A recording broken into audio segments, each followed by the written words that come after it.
से करीब 136 साल पहले की बात है। तब बिहार एक अलग राज्य नहीं था, बल्कि उड़ीसा के साथ बंगाल प्रेसिडेंसी का ही हिस्सा था।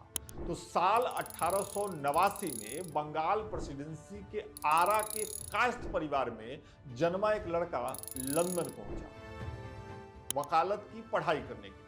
लंदन में उस लड़के को Dadabhai Naoroji, B C Banerjee, George Yule, S N Banerjee से मुलाकात हुई उसकी।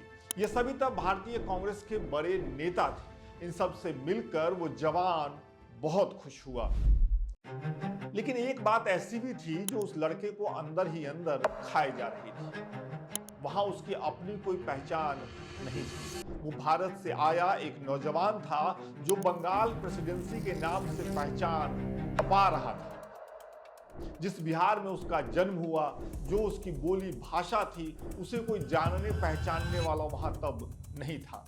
फिरंगी तो फिरंगी, भारतीय भी तब बिहार को बंगाल के नाम से ही जानते थे। लंदन में आइडेंटिटी क्राइसिस से जूझ रहे उस लड़के का नाम था सच्चिदानंद। पूरा नाम सच्चिदानंद सिन्हा।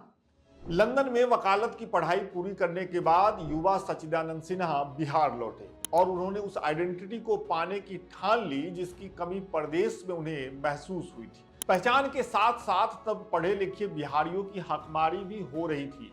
अंग्रेजी शासन में सरकारी नौकरियों में बंगालियों का ही दबदबा था। यहां तक कि पटना में भी वही नौकरी कर रहे थे। लिहाजा तब की संपन्न जातियों यानी कायस्थ और मुसलमानों को लगा कि चुप रहने से बात नहीं बनेगी। सो अलग बिहार की मांग शुरू हुई, जो धीरे धीरे तेज होती गई और आखिरकार 1912 में अलग बिहार राज्य बन गया। तो अलग बिहार राज्य या आधुनिक बिहार के बनाने में बिहारी पहचान, सरकारी नौकरियों, हक और दो जातियों कायस्थ और अशरफ मुसलमानों का बहुत बड़ा रोल है। तो चलिए इस वीडियो में इसी रोल को विस्तार से समझते हैं।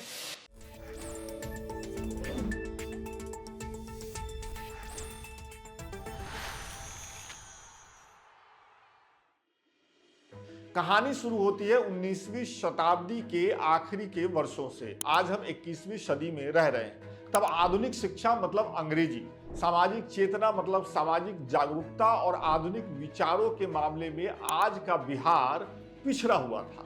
इसके उलट बंगाल में अंग्रेजी भाषा और पश्चिमी शिक्षा का ठीक ठाक प्रसार हो चुका था। लिहाजा बंगाली पंडित अंग्रेजों के दफ्तरों में काम कर रहे थे बड़ी संख्या में। पटना तक में बंगाली बाबू ही सरकारी दफ्तरों में हाजिरी बना रहे थे। साल 1881 की जनगणना के मुताबिक तो बिहार वाले हिस्से की 95.52% आबादी निरक्षर थी। मतलब 100 में से 5 लोग ही पढ़े लिखे थे। वही खास बंगाल में तब 86% आबादी ऐसी थी जो निरक्षर थी। मतलब तब वहां 100 में से 14 लोग पढ़े लिखे थे। बिहार और बंगाल में काफी अंतर था अगर इस आंकड़े से ही समझे तो। 1844 में सरकारी नौकरियों के लिए अंग्रेजी भाषा का ज्ञान अनिवार्य कर दिया गया था। इससे पहले सरकारी कामकाज फारसी में ज्यादा होता था। इस भाषा पर बिहार के कायस्थ और मुसलमानों की अच्छी पकड़ थी। लिहाजा अंग्रेजी के अनिवार्य होने के बाद इन दो जातियों के नौजवान खुद ब खुद सरकारी दफ्तरों से बाहर हो गए और उनकी जगह पर अंग्रेजी भाषा में निपुण बंगाली ब्राह्मणों ने ले ली। प्रसन्न कुमार चौधरी और श्रीकांत अपनी किताब बिहार में सामाजिक परिवर्तन के कुछ आयाम में लिखते हैं। बिहार के कायस्थों का दूसरा परंतु सबसे महत्वपूर्ण मुद्दा नौकरियों में बंगाली वर्चस्व का विरोध करना था। इस मुद्दे पर उन्हें वैसे तो अन्य बिहारी समुदायों का भी समर्थन प्राप्त था, लेकिन इस वर्चस्व के खात्मे से सबसे अधिक लाभ उन्हें ही होना था। वे बिहार के सबसे शिक्षित समुदाय थे। अंग्रेजी शिक्षा में भी उन्हें अन्य समुदायों की तुलना में काफी बढ़त हासिल थी। सरकारी नौकरियों में बंगाल के बाद सबसे अधिक स्थान उन्हीं के हिस्से था। उस वक्त कायस्थ खुद को शूद्र माने जाने के विरोध एक कानूनी लड़ाई भी लड़ रहे थे। केस मुकदमों का दौर चल रहा था और इस कोर्ट केस को जीतना तब उनके लिए पहली प्राथमिकता थी और दूसरे पर थी नौकरियों में उनका घटता प्रभाव। खैर, इस पर फिर कभी विस्तार से बात होगी, डिटेल में बात होगी। बिहारी इतिहास का ये बड़ा ही दिलचस्प पहलू है। फिलहाल तो हम अपने आज की कहानी पर ही बने रहते हैं। मुझे उम्मीद है कि अब तक आप बिहार की शैक्षणिक और सामाजिक स्थिति को समझ गए होंगे, जिस पर आज की कहानी बेस्ड है। अब कहानी को आगे बढ़ाते हैं। बिहार में आधुनिक शिक्षा का प्रसार बंगाल की तुलना में धीमी रफ्तार में हुआ। बिहार में हायर एजुकेशन के लिए पहला कॉलेज 1863 में बना।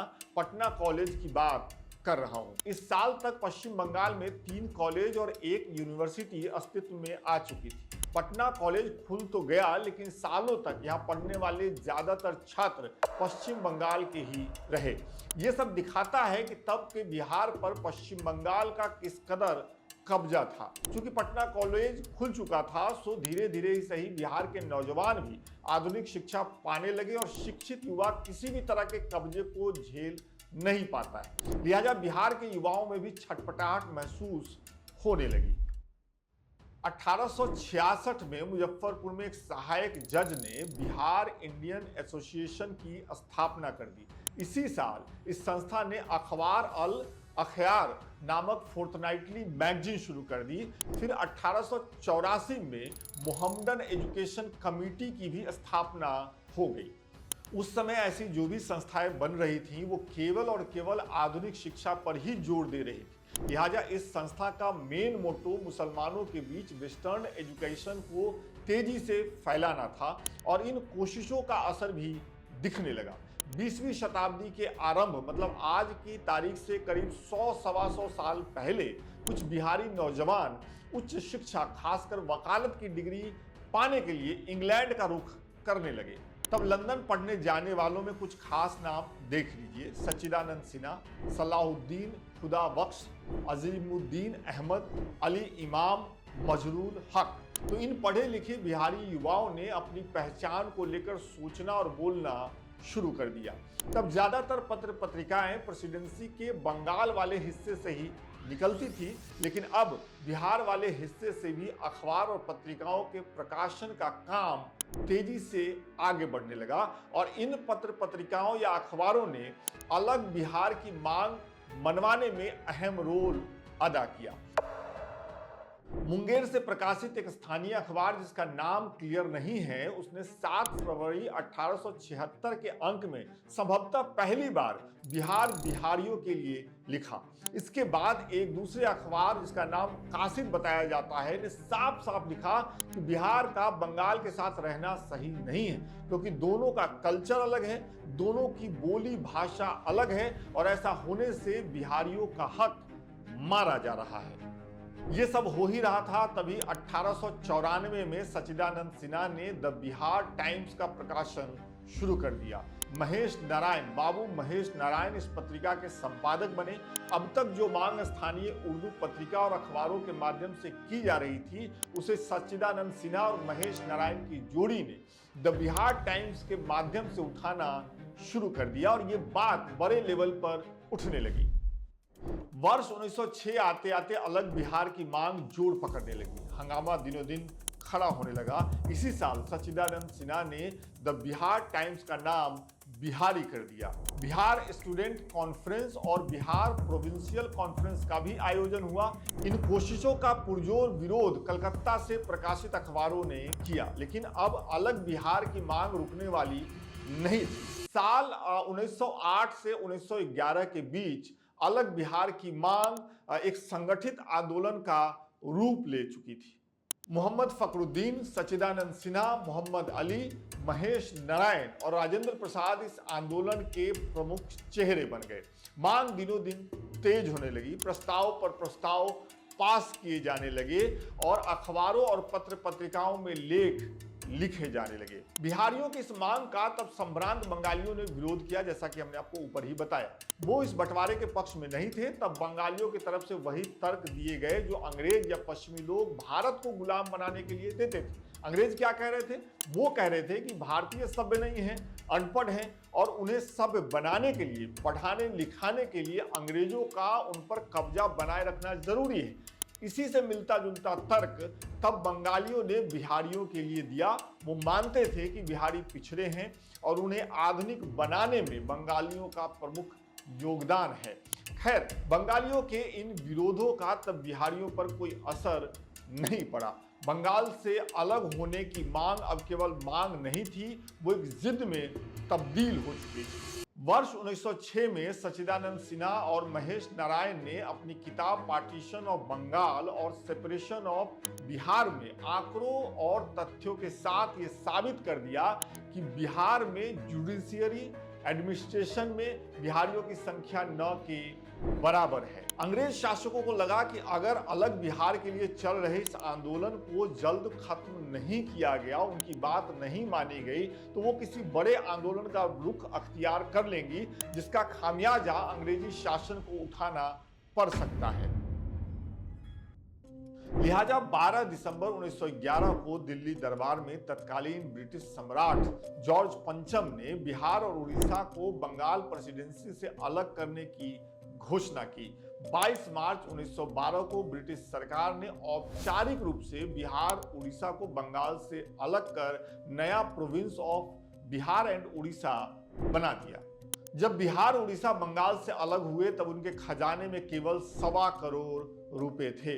नए राज्य बनने से पहले जो पैसा बंगाल की तरफ से खर्च नहीं किया जा सका, उसमें से राज्य को 5.5 लाख रुपए का हिस्सा दिया गया। 85 लाख रुपए नए राज्य के कामकाज को शुरू करने के लिए रखा गया और 12 लाख रुपए को इमरजेंसी फंड के तौर पर जमा रखने का फैसला किया गया। इसके अलावा बचे 33 लाख रुपए सामान्य मदों में खर्च करने के लिए उपलब्ध थे। 1912 के बिहार का सजीव चित्रण प्रसन्न कुमार चौधरी और श्रीकांत की किताब बिहार में सामाजिक परिवर्तन के कुछ आयाम में बड़े ही दिलचस्प तरीके से मिलता है। इसी किताब से मैं आपको आगे की बात बताने जा रहा हूं, ध्यान से सुनिएगा। हमारा राज्य तब कैसा था? तब जीविका का मुख्य साधन खेती था। प्रदेश के करीब 96% लोग गांव में रहते थे और 80% लोग खेती से ही 2 वक्त का खाना जुटाते थे। तब 1 बीघे खेत में गेहूं धान उपजाने के लिए करीब 15 रुपए खर्च करने पड़ते थे। अलग राज्य बनने के समय भी बिहार से पलायन करने वाले मजदूरों की संख्या ठीक ठाक ही थी। हर साल राज्य के अलग अलग जिलों से सैकड़ों मजदूर और गरीब रैयत काम के खोज में प्रदेश निकल जाते थे। छोटा नागपुर वाले इलाके से हजारों मजदूर असम के चाय बागान में कमाने जाते थे। बाकी बिहार से ज्यादातर पलायन तब कलकत्ते की तरफ होता था। हमने कहानी की शुरुआत में आपको बताया था कि बंगाल प्रेसिडेंसी से बिहार उड़ीसा के अलग होने के पीछे एक बड़ी वजह थी सरकारी नौकरियों को लेकर झगड़ा, या यूं कहें कि सरकारी नौकरियों में बिहार के हिस्से की हिस्सेदारी।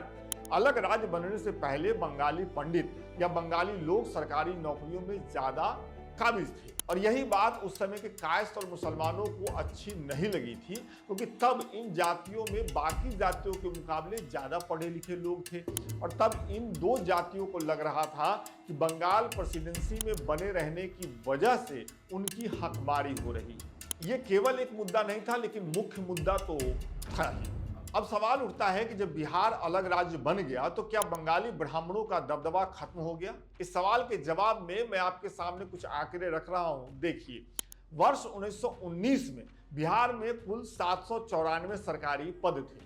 509 पर बंगाली सहित बाहरी लोग काबिज थे। 223 पदों पर बिहार के लोग जमे हुए थे और 52 पदों पर उड़िया लोग काम कर रहे थे। तो आपने देखा कि 1912 में बिहार उड़ीसा बंगाल प्रेसिडेंसी से अलग होकर एक नया राज्य बन गया, लेकिन 7 साल बाद तक भी बड़ी संख्या में बंगाली बिहार की सरकारी नौकरियों पर काबिज थे।